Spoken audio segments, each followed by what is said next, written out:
Ուրեմն հանգիստ, սիրելի հանգստացեք։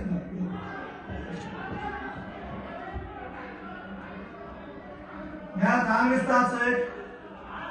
նայեք եմ հանգիստ, Պարոն Երևոյան ձեր տեղը նստեք, Գարնիկ Դանիելյան ձեր տեղը նստեք, Լևոն Քոչարյան դուրս եկեք դահլիճից։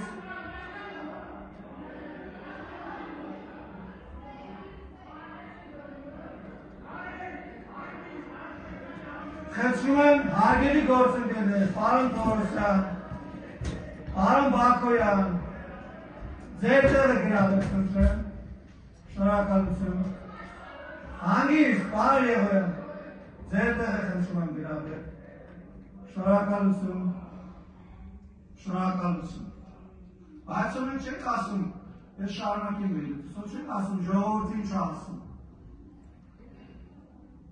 Հանանչիներ ասում, հայրենիք դավաճաններ ասում, ասում այդ հոկտեմբերի 27-ից հետո որ լրագրողների հետ պետք է խոսային,